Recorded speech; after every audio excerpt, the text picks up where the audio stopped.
सर्दियों के मौसम में आपको भूल कर भी इन चीज़ों का सेवन नहीं करना चाहिए, वरना आपके शरीर को होते हैं भारी नुकसान और आप रहते हैं पूरे साल परेशान। अगर आज की ये जानकारी अच्छी लगे तो इसे ज़्यादा से ज़्यादा लोगों तक शेयर कीजिएगा। उम्मीद करती हूँ सभी को जानकारी पसंद आएगी। Hello friend, welcome to my new vlog. कैसे हो आप सब? उम्मीद करती हूँ आप सब अच्छे होंगे और अपनों का ख्याल अच्छे से रख रहे होंगे। दोस्तों, कई दिनों से जो है मेरे व्लॉग नहीं आ रहे हैं, उसके लिए मैं माफ़ी चाहती हूँ। लेकिन आज मैं आपके लिए कुछ डिफरेंट जानकारी लेकर आई हूँ सर्दियों के लिए। तो दोस्तों, बने रहिए व्लॉग में। आज हम ऐसी चीज़ों के बारे में बात करेंगे जिन्हें आप साल भर ले सकते हैं, लेकिन कुछ महीनों के लिए मानकर चलिए। जैसे सर्दियों के कुछ महीने नवंबर, दिसंबर, जनवरी, इन 3 महीनों में आपको इन चीज़ों का सेवन नहीं करना चाहिए। लेकिन लोग क्या करते हैं, इनको पूरे साल लेते हैं। और अगर मान के चलिए इन चीज़ों का सेवन इन 3 महीनों में नवंबर, दिसंबर, जनवरी, सर्दियों के मौसम में किया तो फिर यही दिक्कतें आपको पूरे साल देखने को मिलेगी। क्योंकि मौसम के विपरीत चीज़ें जब आप लोग लेते हैं तो शरीर की प्रकृति को खराब करती है, शरीर में त्रिदोष लेकर के आती है। चलिए आपको बताती हूँ ऐसी कौन सी चीज़ है जिनका सेवन आपको सर्दियों में नहीं करना। नंबर एक पर आता है मसूर की दाल, जिसे लाल वाली दाल भी कहा जाता है। बिना छिलके वाली भी मिलती है और छिलके वाली भी मार्केट में मिलती है। मसूर की दाल का सेवन आपको सर्दियों के मौसम में नहीं करना चाहिए, क्योंकि सर्दियों के मौसम में डाइजेशन सिस्टम बहुत स्लो हो जाता है। मेरा मतलब खाना देरी से पचता है। जब खाना देरी से पचता है तो ऐसे में मसूर की दाल जो पचने है में वो काफ़ी भारी होती हैं। अगर आप भी खाने में शामिल करते हैं मसूर की दाल तो आपको ये गैस, एसिडिटी, ब्लोटिंग इस तरह की समस्याएं लेकर आती हैं। आपको भारी नुकसान होगा अगर आप इस मसूर की दाल का सेवन नवंबर, दिसंबर, जनवरी के महीने में करते हैं तो। इसलिए इन 3 महीनों में आपको मसूर की दाल का सेवन नहीं करना चाहिए। इस बात का आपको ध्यान रखना है। तो दोस्तों, चलिए दूसरे नंबर पर आता है जितने भी खट्टे फल आते हैं। जो बहुत ज़्यादा खट्टे फल आते हैं उनका सेवन आपको सर्दियों के मौसम में नहीं करना चाहिए। देखिए, आजकल पूरे साल हर चीज़ अवेलेबल रहती है, चाहे उसका मौसम हो या ना हो।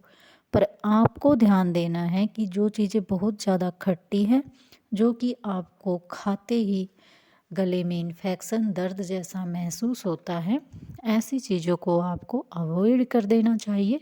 हम बात करेंगे नींबू के बारे में या कीवी के बारे में।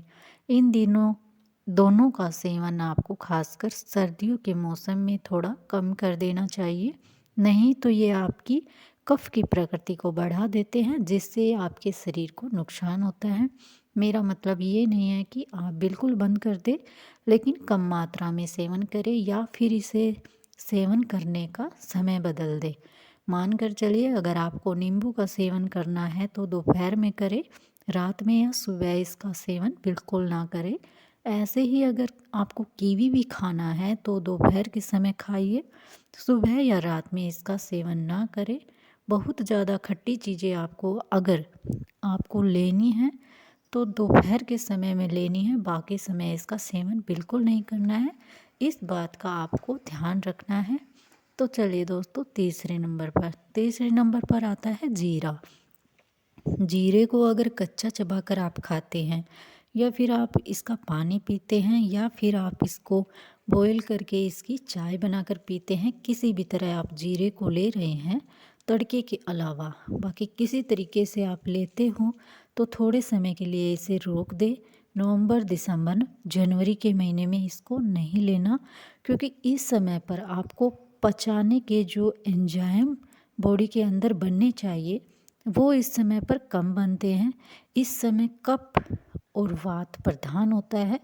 शरीर में पित्त जो होता है वो इस समय पर थोड़ा शांत रहता है। तो उस समय पर जीरे को लेते हो तो इसको पचाने वाले जो एंजाइम शरीर में होते हैं पैदा करने वाले, वो आपके शरीर में नहीं होते हैं। तो आपको जीरे का सेवन उन दिनों में नहीं करना चाहिए। इस बात का आपको ध्यान रखना है। चलिए दोस्तों, बढ़ते हैं 4th पॉइंट की ओर। तो चौथे नंबर पर आता है कच्ची प्याज या कच्ची सलाद का सेवन आपको सर्दियों के मौसम में नहीं करना चाहिए, क्योंकि इसका सेवन करने से शरीर में टॉक्सिन्स की ज़्यादा मात्रा बनती है।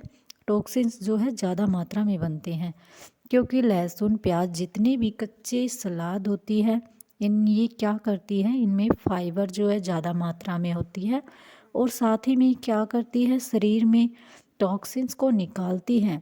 मैं लहसुन और प्याज के बारे में स्पेशल बात करूं, यह आपके शरीर से पसीने के थ्रू टॉक्सिन्स को बाहर निकालती है। तो आप इनका सेवन इन दिनों में करते हैं तो टॉक्सिन्स जो है वो बाहर नहीं निकलता, और जो है कारण ये है कि इन दिनों पसीना बहुत ही कम आता है। तो इसका सेवन आपको कच्चे रूप में नहीं करना है, भूनकर, पकाकर या बॉईल करके आप इसका सेवन कर सकते हैं सर्दियों के मौसम में। इस बात का आपको ध्यान ज़रूर रखना चाहिए दोस्तों, क्योंकि सभी काम ज़रूरी है, और सभी कामों के साथ साथ सबसे पहले नंबर पर आता है अपने शरीर का ध्यान रखना, क्योंकि हम स्वस्थ रहेंगे तभी आगे सारे जो है काम हो पाएंगे। तो उम्मीद करती हूँ दोस्तों आज की ये जानकारी आपको पसंद आई होगी। तो दोस्तों, अगर आपको जानकारी थोड़ी सी भी पसंद आई हो तो एक लाइक और चैनल को सब्सक्राइब कर दीजिए, और मैं चाहती हूँ कि इस वीडियो को आप अपने ढेर सारे दोस्तों में जो है शेयर भी कर दीजिए। तो दोस्तों, मिलते हैं न्यू ब्लॉग में। तो आप लोग मुझे अपना प्यार और सपोर्ट ऐसे ही देते रहिए दोस्तों। मिलते हैं न्यू ब्लॉग में, तब तक आप लोग ठीक रहिए, स्वस्थ रहिए, अपने परिवार का ध्यान रखिए। और आप लोग, मैं प्रार्थना करती हूँ कि आप लोग ऐसे ही जो अपने जीवन में ऊंचाइयों को पाते रहें, खुश रहें, और मुझे अपना जो है सपोर्ट देते रहें दोस्तों।